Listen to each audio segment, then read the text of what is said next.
O que antes era apenas uma brincadeira simples, hoje movimenta o mercado financeiro e virou profissão. O Brasil é o maior consumidor de jogos eletrônicos da América Latina. O setor não para de crescer e já é o mais lucrativo que a indústria do cinema, segundo a Associação Brasileira de Desenvolvedores de Jogos Digitais. Na realidade, eu acho que esse mercado profissional surgiu realmente da paixão dos jogadores. Eu acho que foi isso que fez esse negócio acontecer, foi essa comunidade que se uniu aí em prol de desenvolver o cenário, principalmente aqui no Brasil também. A gente está falando de um mercado hoje que movimenta mais dinheiro que música e cinema juntos. A gente está falando de um mercado de mais de 180 bi de dólares, é o mercado de maior entretenimento no mundo, em todo o espectro. E hoje o negócio é muito mais sério, muito mais profissional. Você tem os esportes eletrônicos que realmente os atletas hoje têm rotina de atleta, eles são contratados por clubes, grandes clubes até de outros esportes estão presentes no esporte eletrônico, e o mercado de games como um todo tem várias oportunidades aí. Você tem desde empresas game techs, como é o nosso caso, a desenvolvedoras de jogos, o que assim tem muita oportunidade, é realmente um mercado bem vasto aí que está empregando muita gente. Grandes bancos brasileiros descobriram o filão do Gamer Money, público que joga videogame. Um mercado que deve girar mais de 200 bilhões de dólares no mundo este ano. Cenário que o CEO de uma plataforma de monetização vê com sucesso. Exatamente, é um mercado que cresceu aí nos últimos anos a 2 dígitos, então cresce bastante aí, tá todo mundo olhando pro mercado de games, todo mundo querendo trabalhar. O Play é uma legião de pessoas apaixonadas mesmo, e eu acho que é isso que faz o mercado realmente acontecer e crescer tanto assim. Se antes da pandemia o crescimento do setor de games já estava acelerado, com ela a alta ganhou mais velocidade. Desde 2020, milhares de brasileiros passaram a fazer parte do time de gamers digitais. Quando a gente fala do mercado de games, ele se tornou muito popular nos últimos anos, né? Muito por conta do próprio consumo mesmo, porque popularizou cada vez mais, né? Hoje, quando a gente pensa em jogos digitais, você tem diversos produtos para muitas faixas etárias, ao mesmo tempo várias plataformas, né? Se nos anos 90 a gente tinha só o videogame, que era o console na sua casa, hoje você tem um PC, um notebook, você tem tablet, você tem um próprio celular, né? Que ajudou também a popularizar ainda mais e democratizar esse uso de jogos. Nos últimos 5 anos, o número de jogadores de videogame cresceu 27%. Para este ano, o número estimado é de 3,1 bilhões de pessoas em todo o mundo. Até 2024, deve aumentar em mais de 12%. Em média, 74,5% dos brasileiros jogam videogame. O dado faz parte da pesquisa Game Brasil, que indica a maturidade do mercado de games no país. Consequentemente, você tem um público maior hoje consumindo como entretenimento, né? Então, isso aqui é interessante. Na própria pesquisa Game Brasil, a gente tem um dado que é de 74% de pessoas que assumem jogar algum tipo de jogo digital, independente da plataforma, frequência, mas que consomem de alguma maneira. Estamos falando aí de 2 a cada 3 brasileiros que hoje estão jogando, né, algum tipo de jogo, né, dentro do universo de consumo de games. Hoje, os holofotes estão voltados para o chamado esportes, que são competições de jogos eletrônicos. Eles funcionam como os esportes tradicionais. Jogadores ou equipes se enfrentam em partidas, com direito a títulos e premiação em dinheiro.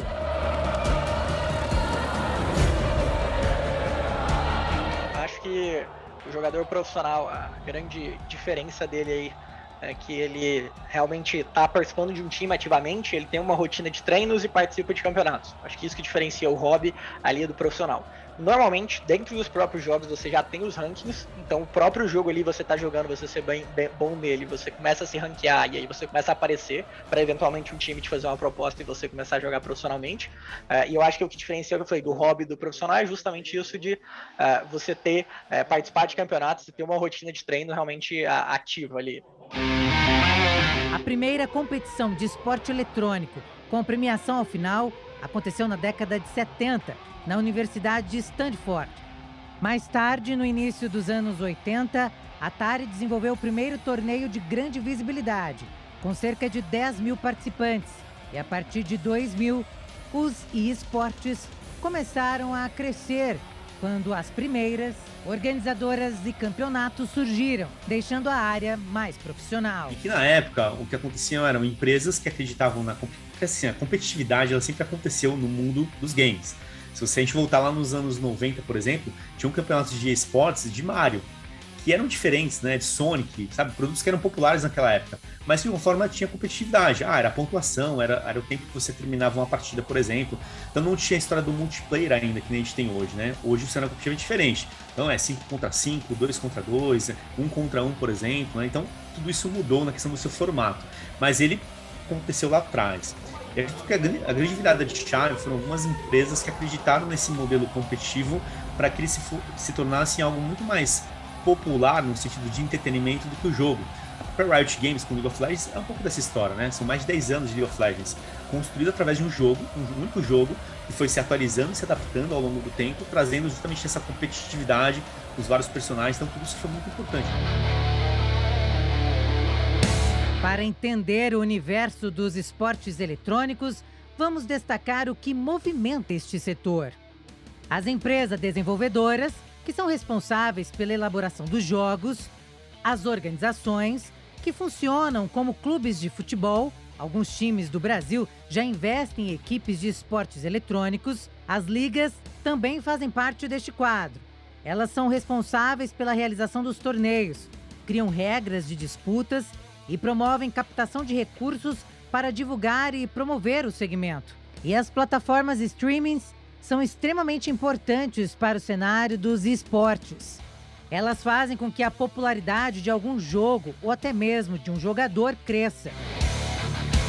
Se a gente fosse fazer um paralelo entre o esporte eletrônico e o esporte tradicional, é basicamente a mesma coisa. Você tem times, você tem liga, você tem torcida, você tem prêmio, você tem disputa. A única coisa que muda é que os jogadores estão conectados a um servidor e se enfrentam virtualmente. Embora muitas vezes você tenha provocação, um jogador xingando o outro, provocando o outro. E a gente teve há pouco tempo o Major de Counter-Strike no Brasil. Se a gente vê as imagens da arquibancada, se você não dissesse que era um jogo de videogame, um esportes, você imaginaria que você estaria assistindo num ginásio UFC, estaria assistindo um jogo de basquete, NBA, de tão caloroso que é aquele espaço, né? E de tão calorosa que é aquela atmosfera. Não vejo muita diferença. É a mesma organização estrutural. Se tem disputa, tem torcida, tem fã, é esporte. Só que nesse caso, eletrônico. Léo Bianchi é jornalista, mas sempre foi um apaixonado por esportes eletrônicos. Ele uniu o útil ao agradável. Com seu poder de comunicação, ele apresenta eventos em várias partes do mundo e também é um jogador assíduo.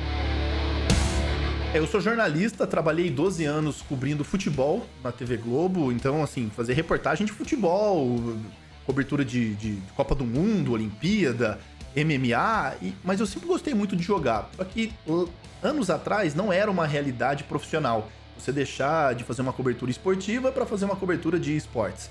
Então, em determinado momento, eu comecei a me saturar do futebol e vi uma oportunidade de unir o útil ao agradável, porque eu realmente gosto muito de jogar, e aí quase que deixou de ser trabalho, porque eu me divirto trabalhando. Então eu tô vendo os jogos dos grandes jogadores ali de esporte eletrônico, jogo muitas vezes com eles, tenho essa proximidade, aprendo pra caramba.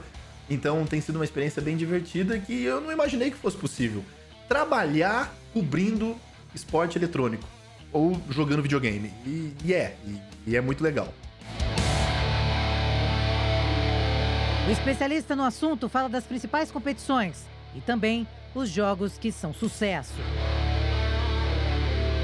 O Brasil tem muita tradição no esporte eletrônico e cada vez mais se consolida com ligas importantes, como por exemplo o CBLOL, que é o Campeonato Brasileiro de League of Legends, ou a LBFF, que é a Liga Brasileira de Free Fire, que é um jogo super popular de telefone e que quebrou muitos recordes de audiência na internet. Hoje, inclusive, está sendo transmitido em TV aberta. Tem o Campeonato Brasileiro de Rainbow Six Siege, que é um jogo de outro nicho, e os jogos também tem um pouco disso. Eles são divididos por nicho, categorias e classe social também, inclusive. E a gente tem, talvez, o maior sucesso do ano, que embora não seja uma liga nacional, mas o Brasil leva total crédito por ter recebido o Campeonato Mundial de Counter-Strike, o Major. E quem já jogou CS, que é um jogo das antigas, sabe do que eu tô falando. lá na Geonese Arena, no Parque Olímpico, casa cheia para todos os dias de campeonato. A gente teve participação de 3 times brasileiros, um deles chegou na semifinal, que foi a Fúria, não deu pro Brasil, mas de qualquer maneira a festa que a torcida brasileira promoveu mostra o quão engajados nós somos nesse segmento.